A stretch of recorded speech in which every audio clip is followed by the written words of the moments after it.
Howdy folks, Zethios here, and welcome back to Tyranny.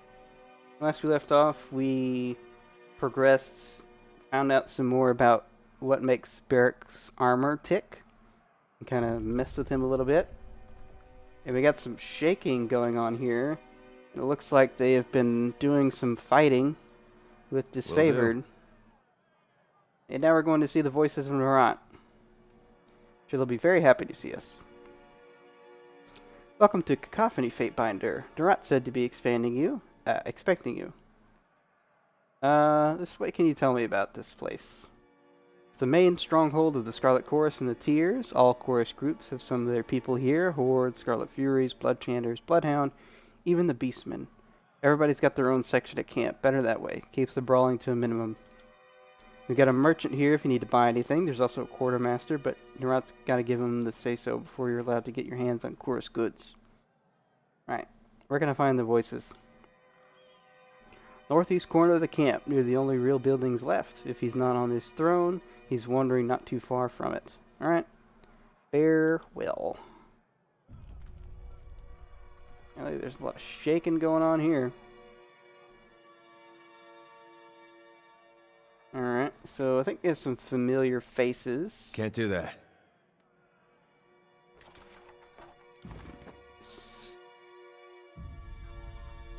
That wasn't so hard. Splinter. Master Splinter? Overlord's blessings to you, Fatebinder. Regards, and so on and so forth. Mightn't there be something I can help you with for the right price? What kind of price? The usual. I help you, you help me. Nothing too steep. Such as, say I were to give you information and you're acting on that information then benefited me in some such way or another. Would be a shallow price for a nice payout, if you get what I mean. Like shed a little blood, make a few rings, no. Any rumors lately?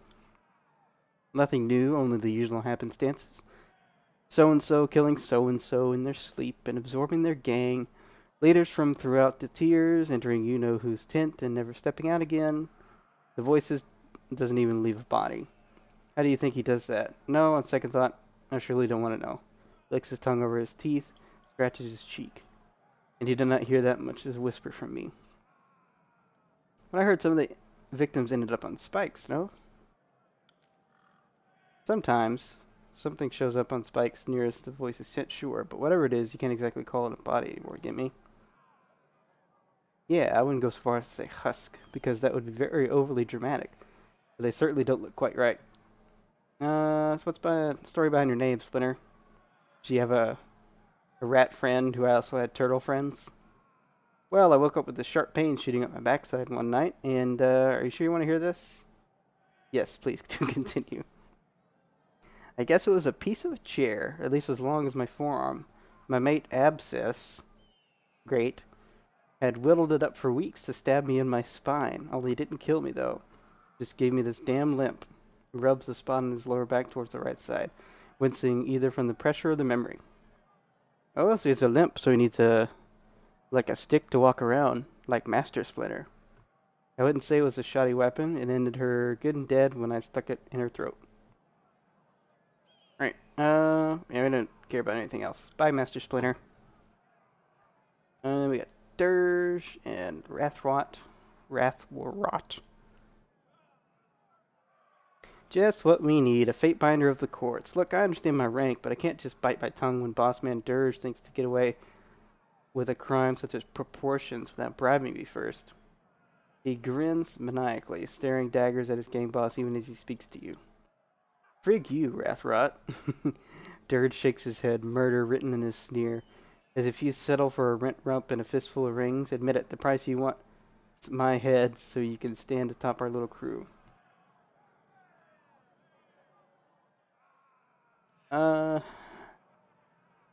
What are you on about now?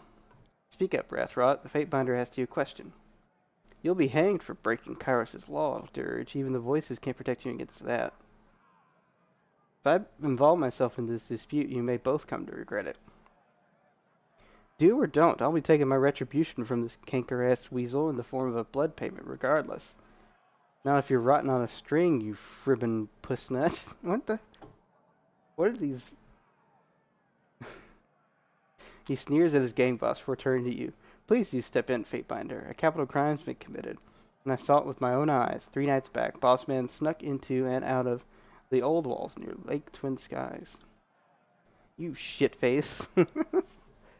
Dirge barks at his subordinate. Think you can steal the throne when you're breathing down my blade in your chest? Or maybe it's your crafty forked tongue I should carve out first. He crosses his arms over his chest, simmering with indignation, but as he scowls, a hint of worry flickers across his furrowed brow. He licks his lips before entreating you to dismiss the complaint against him.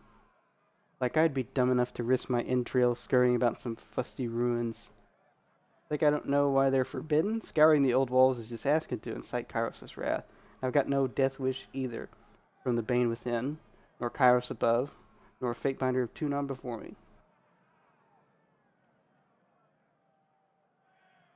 False accusation is an insidious crime, Rathrot. What proof do you have of your claims? Proof? Like what? It's not like I followed him into the old walls so I could properly document his transgressions. I saw him go in and out, chasing that sage. That ought to be evidence enough. If it's solid evidence you want, you need to check where the sage body lies.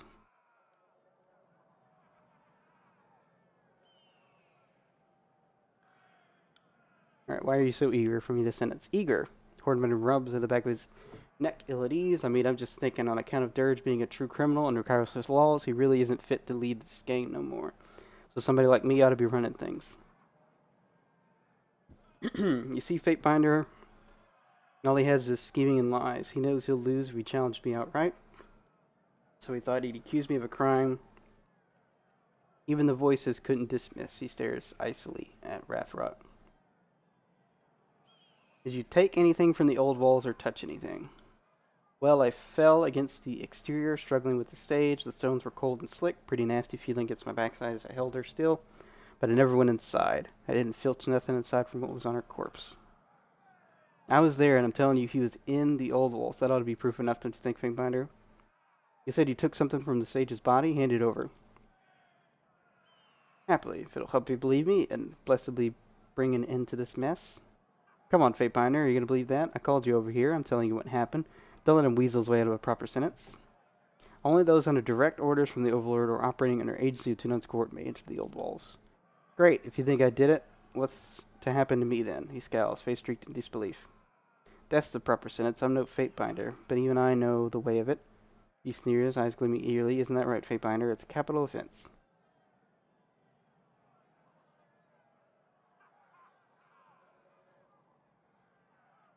Alright.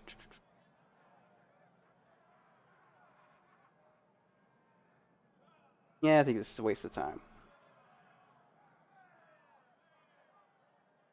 Alright, I'm going to find both of you guilty for wasting a Fatebinder's time. 50 lashes each.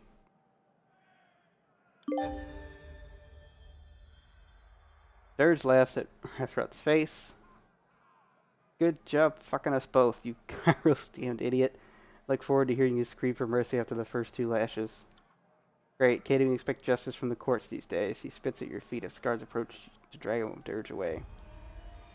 Well, that'll teach him to... Lantry looks down at his feet, lost in thought. To never ask a Fatebinder anything? I suppose that's the precedent you wish to set. These lashes are a good touch. And it's just this one instance. Those guys are both just... terrible. Alright, what do we got going map-wise? It's got a Beastman part of it. 7 Toes, Voices of Durant, Bloodshander Camp, Scarlet Fury Camp, Bloodhound Camp. Alright, so I'm guessing we're going towards the Beastman first. Alright, someone wants to talk to us. So, Calamity Jinn. Sure, oh, those are terrifying. Yikes. Those hooks are probably not that solid into the ground. So I got Calamity Jinn, who's I'm hoping is basically Calamity Jane, Chaos, Gnashing Nils, and Requiem. Right, Requiem wants to talk, so let's talk to her. Oh boy, another dispute. We got a problem we can't settle, fatebinder. When we plotted against vile arson, we agreed we'd split the spoils 4 ways. Now that the rings, rugs, and booze bottles are laid bare before us, seems some folks feel entitled to more than their fair share. Who's vile arson? Deranged pisser of a man and our old gang boss. He deserved everything he got and more. Board members all nod as Requiem explains. He stole what whole cartfuls of rings and polished stones. After Azure crumbled, we dug the items up, hauled bags of them all over the place, but got none of that payoff. Plus, he used to beat Calamity Jen and Gnashing Nils for fun. Only those two? He didn't beat the rest of you? No, we're not gonna say that. You want me to adjudicate a settlement between thieves?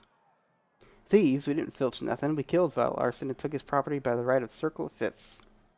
She nods. Little Gnashing Nils is right. As our weakest, she's earned a right to these spoils, most of all for the abuse Val Arson heaped on her over the years.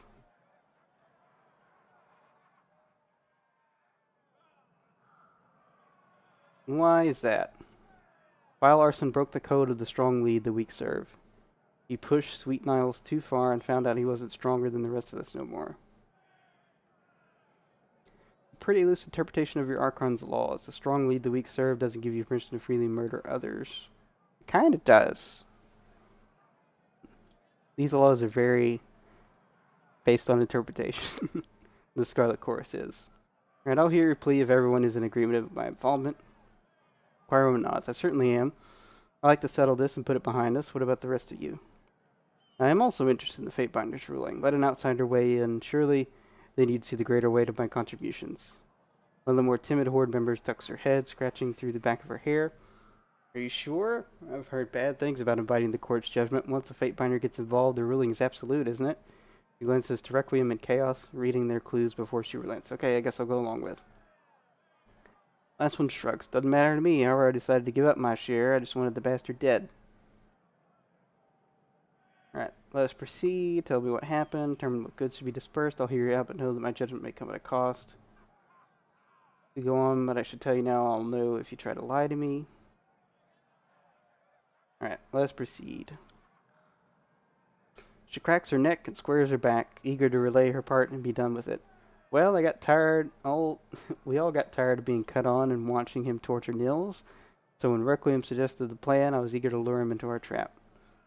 She glances around and speaks a little softer as she continues. Had to use my finest hooch. I brewed it in a bronze boot I found on the battlefield, but after a couple of hours I had him nice and relaxed, stripped him of his armor and distracted him after that. That's when I snuck out from under the straw bedding. She runs ahead over the bloody markings on her skin. Long dried but worn out of pride, Arson never did anything. Eat, sleep, or shit without a weapon, but we hobbled him enough that I was able to hack him to ribbons. Eventually he started crawling for the flap of the tent, where Requiem had stationed me. He crosses his arms over his chest, standing broad and tall. I slit Arson's throat to end it, dismembering his body, and spent the night scattering his bits between the fighting pit, 2 latrines, and a salivating beastman. It was bloody and long work, but it was damn worth it. Last gang member flushes and shyly turns her face away under the scrutinizing gaze. I just did watch a few tents down. I'm sure someone heard the screams, but no one came running. It worked out fine. You each seem equally satisfied with the outcome of events. Why are you fighting over the goods then? Horde member rubs her chin as if wondering herself. Finally, she offers a carefree grin. Guess it's just in our nature. If we don't take what we can when we can get it, then how will we ever get ahead? Who will lead you in Val Arson's absence? Without a moment hesitation, the quiet girl speaks up, sounding more sure than she has the entire exchange. Requiem. She saved us. Requiem. He nods brusquely. I'd follow these girls into the screaming jaws of death if they asked me to. I don't care which one's leading us when we get there. Alright, I've made my decision. Come on, Fatebinder. The weight's killing me. What's your call? She cracks her back, restless. Okay, so we can give the majority of the shares to Gnashing Nils for a recompense for the crime she suffered at the hands of Val Arson, which reportedly motivated his death. The rest will be split evenly amongst you. The goods will be split evenly 4 ways. This is the most fair and expedient resolution. None of you are entitled to the wealth. You'll destroy the cash as it's caused a squabble between you. Half of the shares will go to Requiem for a proactive organization of the meeting. The other half will be allocated to cover my legal fees. For luring arson into the trap, half of the shares will go to Calamity Jen. The rest of you will split evenly between you. The cash goes to Chaos for carrying the burden of risking punishment. He handled and destroyed the evidence, putting himself most at risk of being caught. I think we just go with the first option. The battered petite girl starts and stutters surprised. Me? Really? But I... Hush, Nils. It's a good and fair ruling. If I can't get my full share, I'd see it go to Nils anyway. She slaps the smaller girl on the back, and easy grin plastered to her usually stoic face. He nods, satisfied with the rulings. I got no complaint with it. Take what you're owed, Nils. Landry, so the war is shared by virtue of pain endured. A fair ruling. Landry nods pensively, recording the conversation hastily written in sepia. If she is the most harmed, a proportional reward seems entirely fitting. Okay. Alright. I wonder what the heck is making the earth shake. Alright, so... We talk to that person? It doesn't look like it. Go down here. What do we got here? Blood-soaked mantle. Exquisite quality. Frenzy. 15% recovery time while has wounds. Excuse me.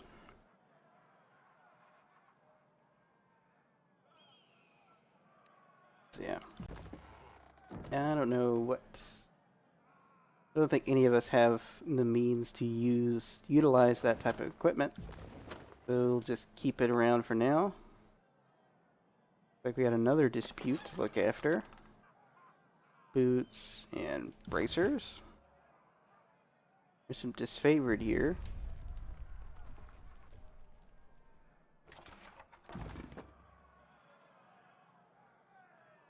Alright, where...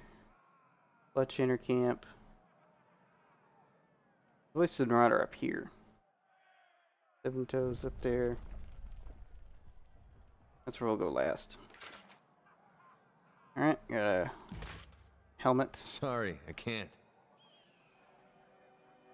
Alright, scraps of food and cloth littered the floor of the tent.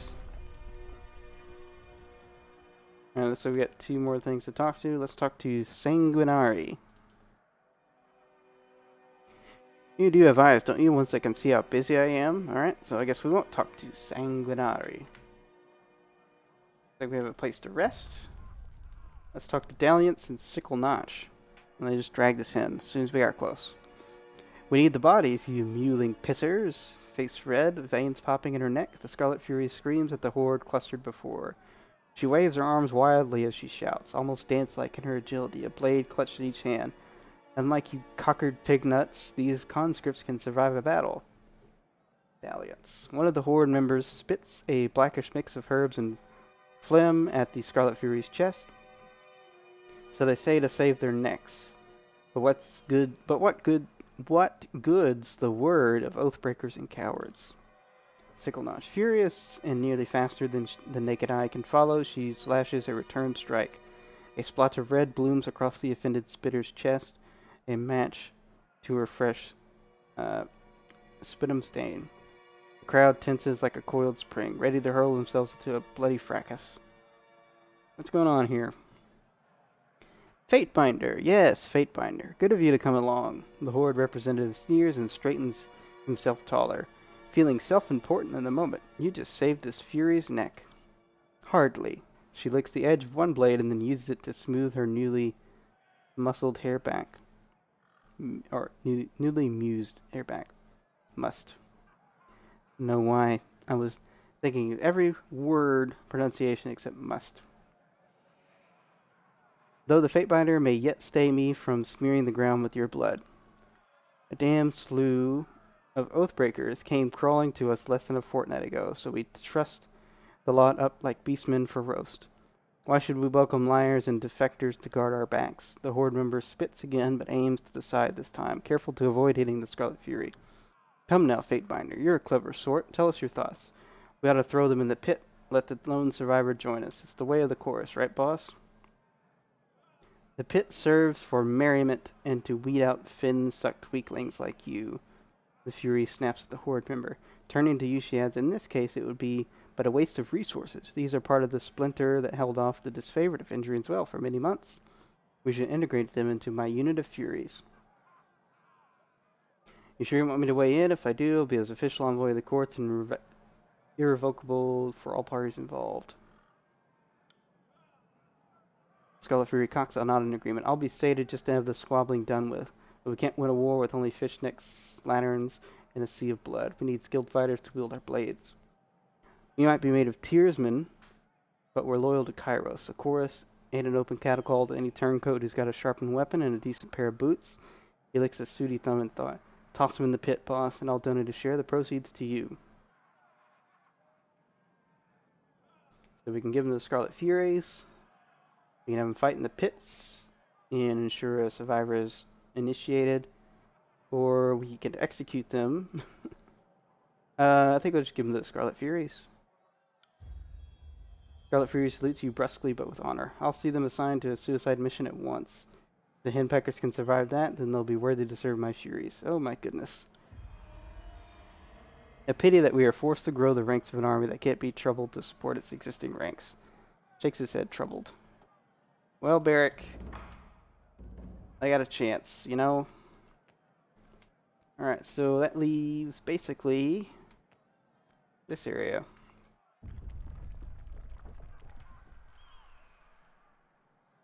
He's out there having himself a little meditative moment.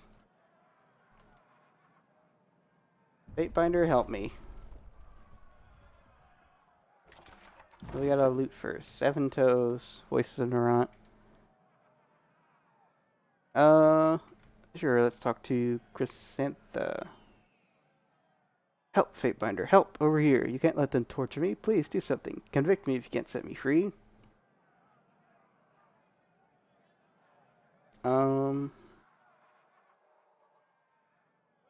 What crimes have you committed that would warrant my involvement? He perks up at your response, sauntering close to the bars of her cage. Well, let's see. There was a time I killed an ox for even knowing they were rare. There was an accident, but I still rode her right off that bluff. She strokes the bars as she thinks, reaching for something stronger. I once spit on my mother. She was furious when she found me dabbling in earth magics. I frigged my cousin when we were 15. Gross. Set a mountainside on fire. Oh, and Kairos is my middle name. So we can... time already served in the cage. We can have her released. You're in luck for the capital crime of usurping the Overlord's name. I sentence you to swift beheading. Due to your lengthy list of ridiculous crimes under this jurisdiction of the court, I hereby sentence you to death. None of these crimes warrant punishment more severe than you will suffer at the hands of your interrogated for having a legal cause to free you. I need to think it over. I'll think it over. I gotta think.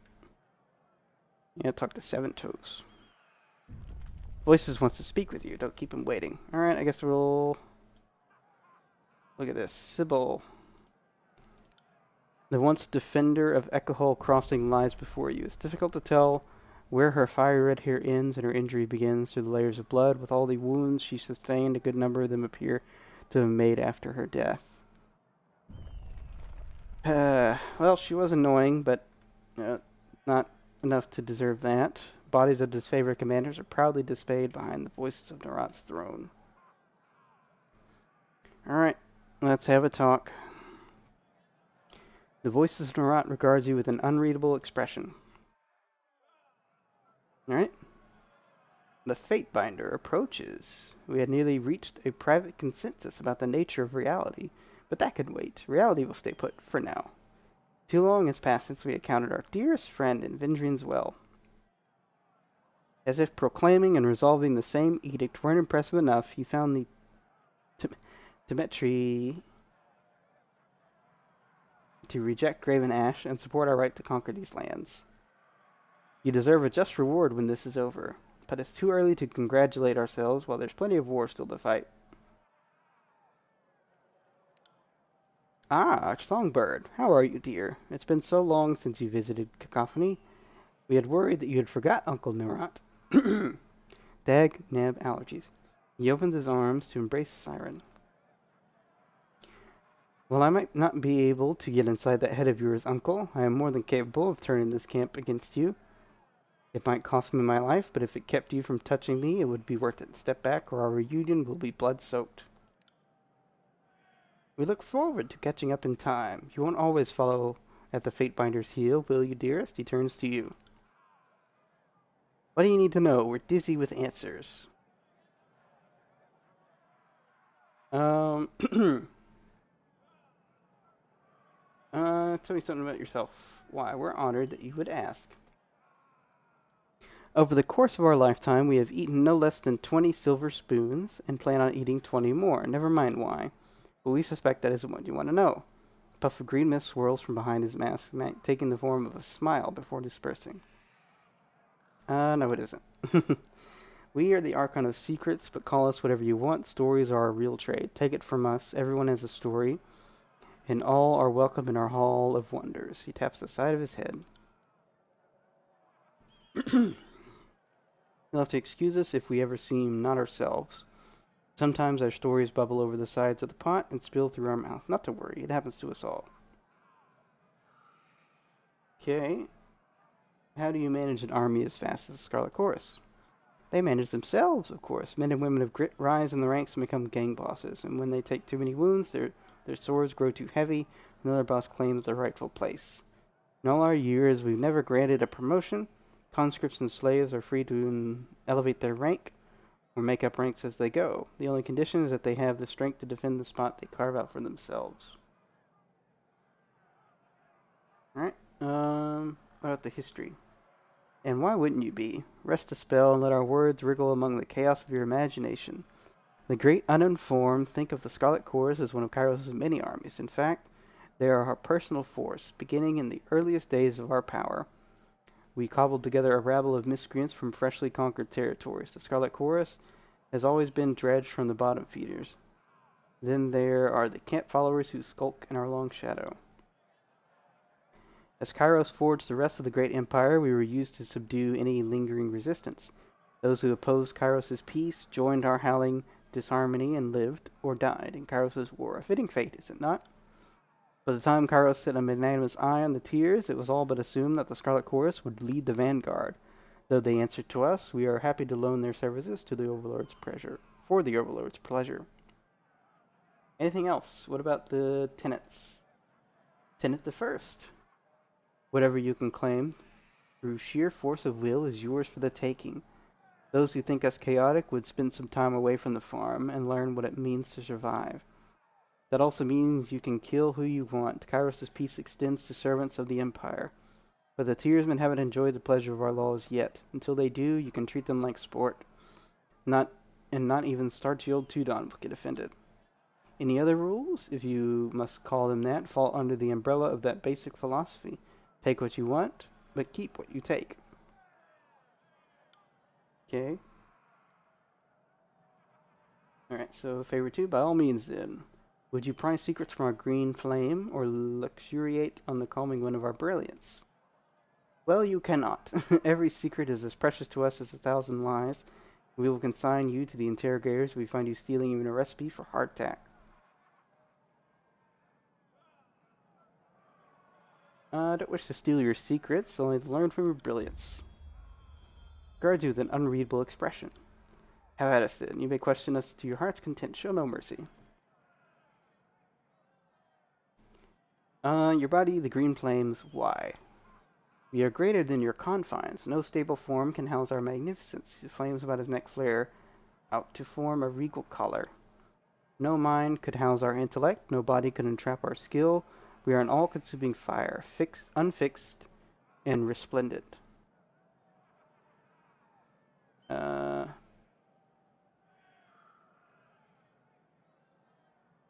not going to say you are art. You can hear yourself? Careful with your words. We take criticism as well as any artist poorly.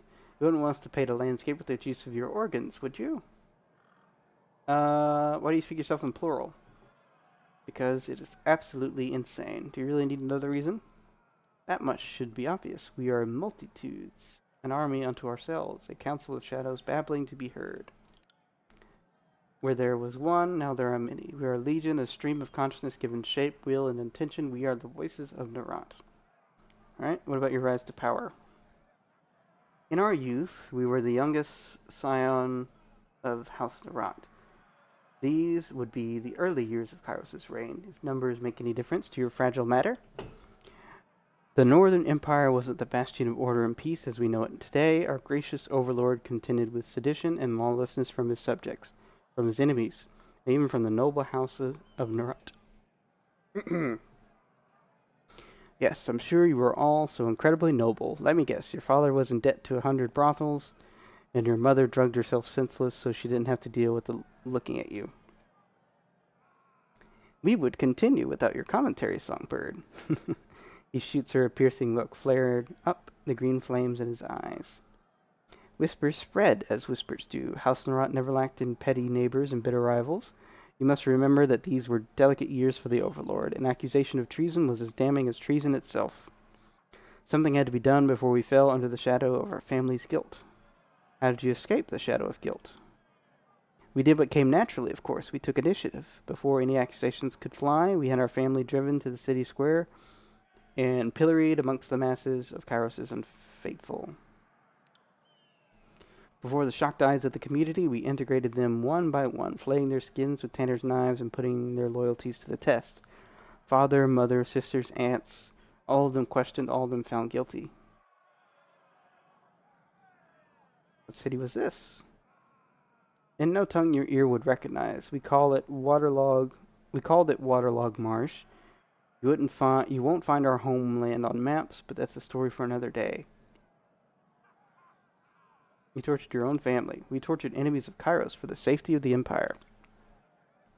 It was our ardent hope that someone would recognize the justness of our act, the uncompromising need to carve a place for ourselves outside of our unfortunate family. Literally carve a place for yourself. Were they guilty? We don't remember. We remember choosing to survive. And we remember the sound of skin peeling away from muscle. The rest was formality. It was all a demonstration for the Overlord. This one can be trusted. A message that was greatly received. Our devotion to Kairos was the terror and pride of the community. The son of Narant had grown to something greater than our family name.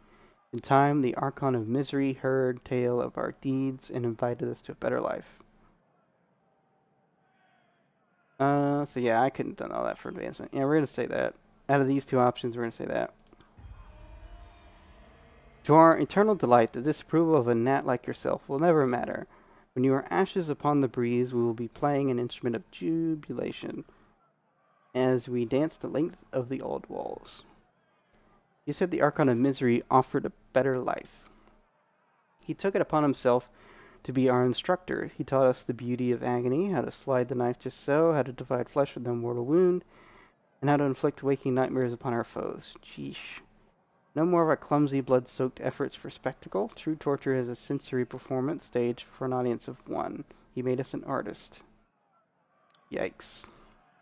We were proficient at our work. Our name spread beyond the boundaries of the Child Empire as people whispered it in private or shrieked it in fear. Whole galleries were erected to display our accomplishments, which were studied and interpreted by head-scratching scholars. Our talent with the blade, rope, and saw grew so renowned that Kairos' faithful and unfaithful alike believed we could steal truths from their minds with little more than a stare. And in time, life imitated art, such as the beauty of Kairos' domain, that their remarkable reign over the mediocre and their talent are recognized, nourished, perfected. Okay. I guess we'll talk about what his plan is.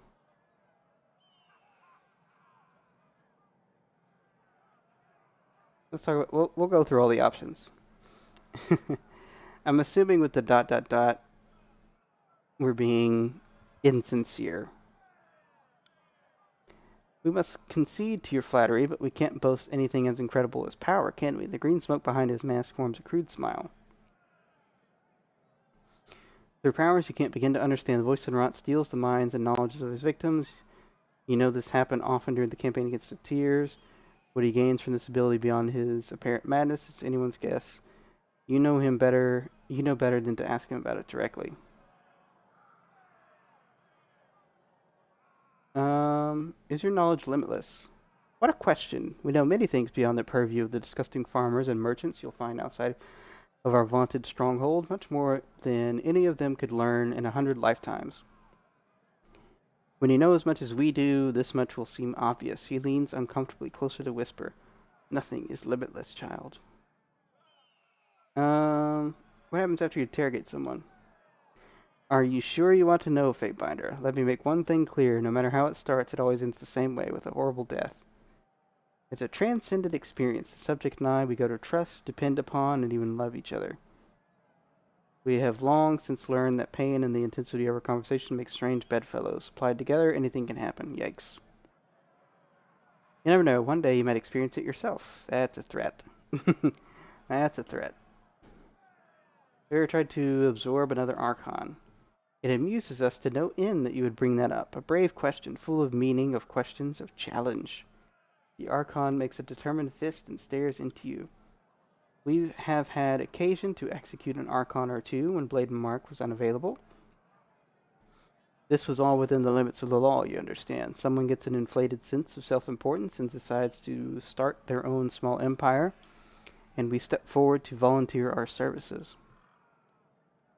The experience was always less fulfilling than we had hoped. Their personality succumbs to us, but none of their power. A waste of potential, we call it.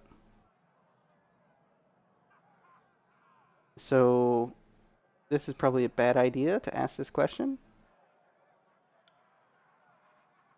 but we're going to ask it anyway. So, you're an interrogator without equal. What's your secret? We are full of secrets. If we can't be expected to share them with the adoring masses, we're certain that you have a few of your own, and wouldn't let them brought to light. His empty green eye sockets stare with intensity. But we do love a flatterer, don't we? The kind word here and there is enough to melt the coldest heart, of which we have several. No, we're not gonna have you teach us anything. All right, let's talk strategy. Of course, you have questions. We'd be disappointed if you didn't have any. Our first priority is to humiliate that piss bucket Graven Ash.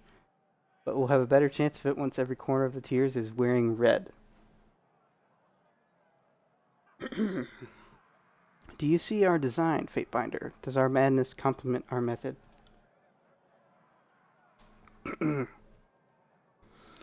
We will invite every man, woman, or child who draws breath and occupies this fingernail of a peninsula to join the Scarlet Chorus.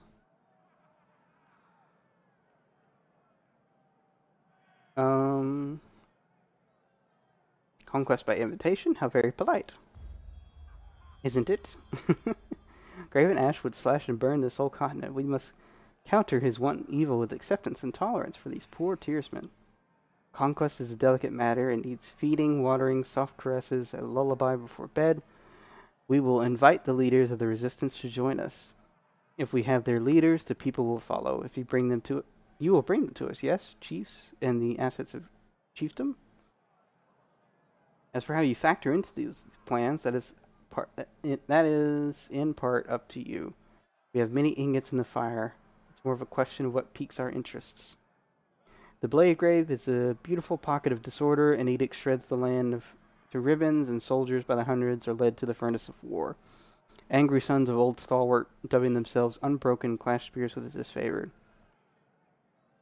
We can use the edict and the conflict to our benefit. They keep the disfavored occupied, and the tiers within our grasp. While these idiot juggernauts bash each other into ruin, we can extract what we need. The daughter of Graven Ash has been a prisoner to these stalwart wretches. Secure her for us and fetch her to Cacophony straight away. Inviting Ash's progeny into the fold is an advantage we cannot ignore. Seek out also Jagged Remedy in Trapper's Junction. He has cornered a beleaguered unit of Unbroken. Help him recruit their leader, Zethios, into the fold, that he might help us reach the jewel of the realm, the great keep of Sentinel Stand. A document of great power, the Silent Archive, rests in the Burning Library. The archive is said to hold many secrets, any of which we can twist to our advantage. One of our gang bosses, the Censor, seeks the entrance to this queenly treasure. Aid her in the search and dispatch her back to us with any findings. Report back to us when you're finished. Our intelligence may be of use to you. Alright, What can you tell about Bladegrave? Yeah, just what the area is, who rules it. The Unbroken. Hold it. About the Edict of Storms. Swirling maelstroms now blast the land, the Sentinel stand, the fortified heart of the Bladegrave. Is both trapped and imprisoned by Kairos' edict. The cowardly regent who survived the war hides there to this day, protected and imprisoned by Kairos' anger. Only by piercing the unforgiving fabric of that storm could anyone reach its heart and drive a blade through its core. What about Craven Ash's daughter? As severe and uncompromising as her idiot father, we would liken her to a tower shield with a voice like a ram's horn warped out of tune. We met the girl but once, and we nearly came to blows. If war and the passage of years have softened her temper, then we should get along magnificently when you present her at Cacophony. Alright, what about the Burning Library? Repository of books engulfed in flame. Pages refuse to burn. Sages cast protective magic over the archive. Forbidden and hot to the touch. Greatest treasure of all, the silent archive. An intelligent living text. Lower depths of the library locked away. Seeks the archive as we speak. What do you know about this edict? Must you bore us with your incessant ponderings? Go speak with our lackey, Zethios. She can weather the relentless assault of your curiosity. Alright, so we got done talking with this. Which, I'm happy about that. Done talking with him, really. So that was an interesting conversation. Not happy about doing stuff for them. So, I guess we're doing stuff for them and gathering evidence at the same time. We gotta speak to Seven Toes. And we'll have a lot of different places to go. Very, very soon. So, with that, we shall do all that next time. Till next time, this has been Zethios signing out for now. Bye, folks.